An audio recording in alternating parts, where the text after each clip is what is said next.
warahmatullahi wabarakatuh. I am Nur Nadira binti Muhammad Amin from the Faculty of Applied Science, Diploma in Science. On behalf of my Group 1 will present to you about the role of the messenger in conveying revelation to the people, or in Malay we call it as peranan Rasul dalam menyampaikan wahyu.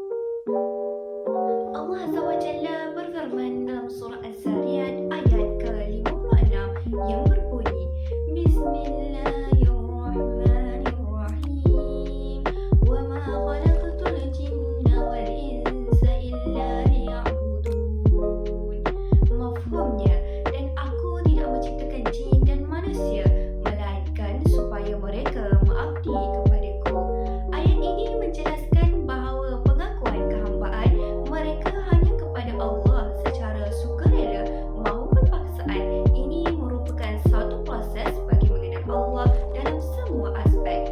Antara proses mengenali Allah adalah para rasul telah diutuskan kepada umat kerana terdapat beberapa signifikan jelas melalui peranan mereka.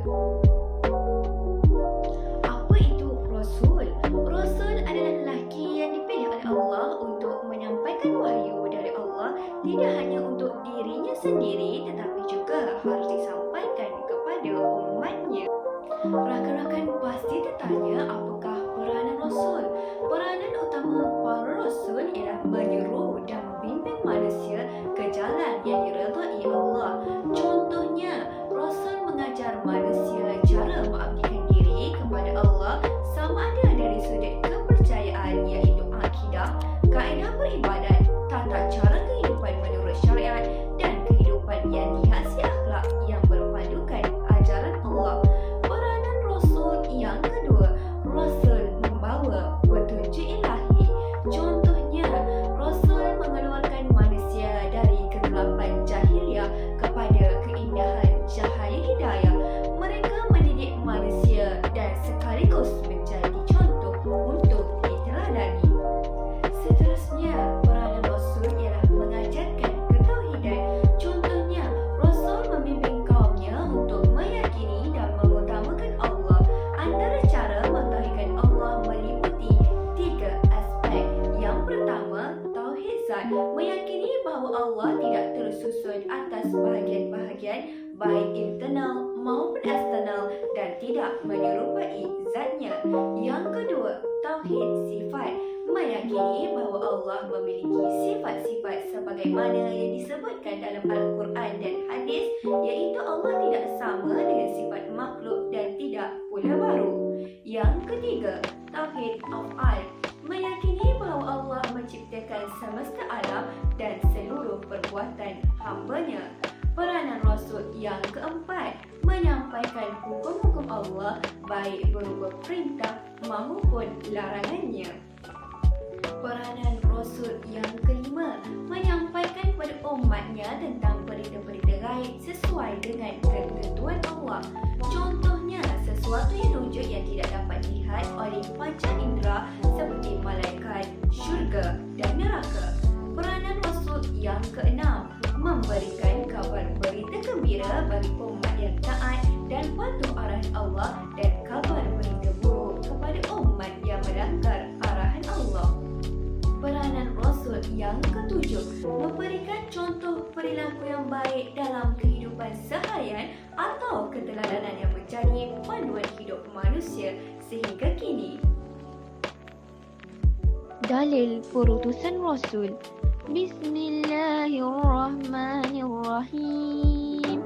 Tilka ar-rusulu faddalna ba'dahum ala ba'din minhum man kalama Allah wa rafa'a ba'dahum darajat wa atayna Isa ibn Maryam al-bayyinati wa ayyadnahu bi ruhil qudus walau syaa Allah maktatala allazina min ba'dihim min ba'di ma ja'atuhumul bayyinat walakin ikhtalafu faminhum man amana wa minhum man kafar walau syaa Allah maktatalu walakinna Allah yaf'alu ma yurid.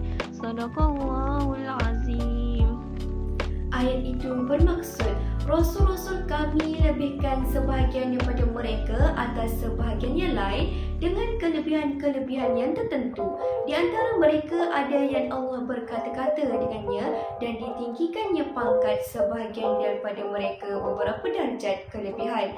Dan kami berikan Nabi Isa ibni Maryam beberapa keterangan kebenaran serta kami kuatkan dia dengan Ruh Kudus. Dan sekiranya Allah mengkehendaki, nescaya orang-orang yang datang kemudian daripada rasul-rasul itu tidak berbunuh-bunuhan sesudah datang kepada mereka keterangan-keterangan yang dibawa oleh rasul mereka. Tetapi mereka bertelingkah, maka timbullah di antara mereka orang yang beriman dan kafir.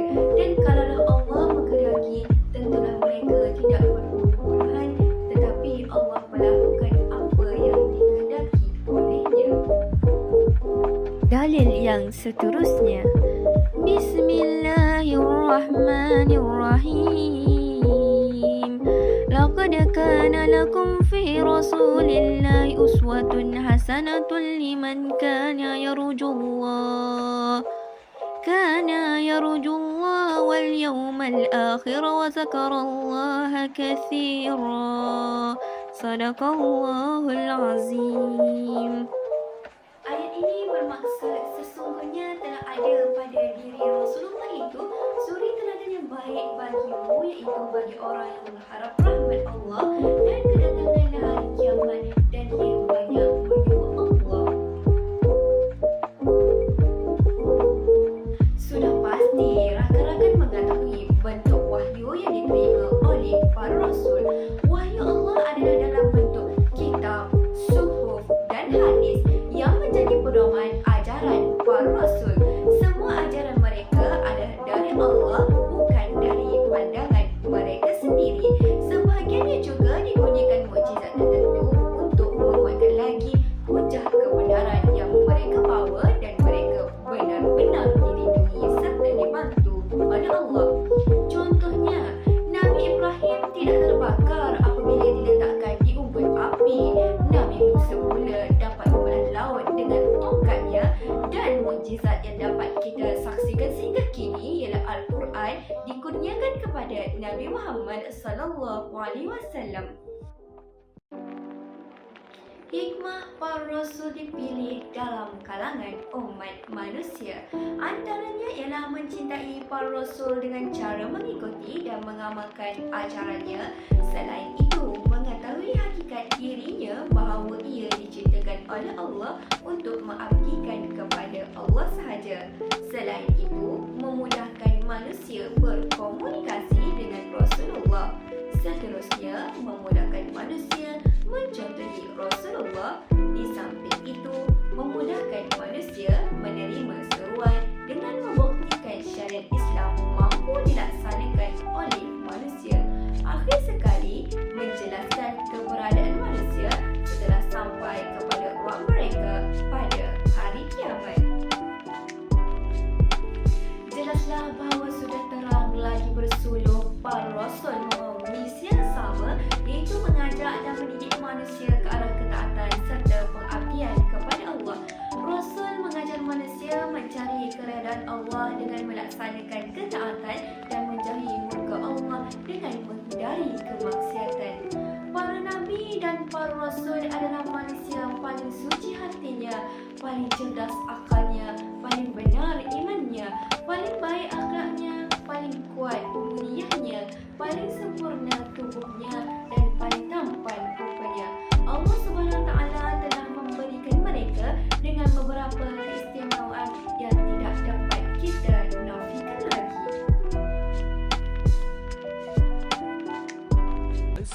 Zikir hasbunallah wa ni'mal wakil, ni'mal maula wa ni'mal nasir adalah satu doa yang sentiasa berada di bibir para nabi, rasul dan orang-orang yang soleh. Zikir hasbunallah wa ni'mal wakil boleh dijadikan sebagai zikir harian kita, seperti mana ia juga merupakan doa yang diulang-ulang kali oleh para rasul dan nabi yang banyak diberikan ujian oleh Allah. Atas dunia ni semua benda kena usaha, tapi kadang-kadang kita nampak seolah-olah buntu di hadapan, seperti tiada jalan penyelesaian. manusia tak boleh nak bantu kita. Maka ketika itu para rasul dan Rasulullah mengajar kita bahawasanya di dalam alam ini ada yang maha berkuasa dan tidak ada mustahil baginya, iaitu Allah Subhanahu Wa Taala.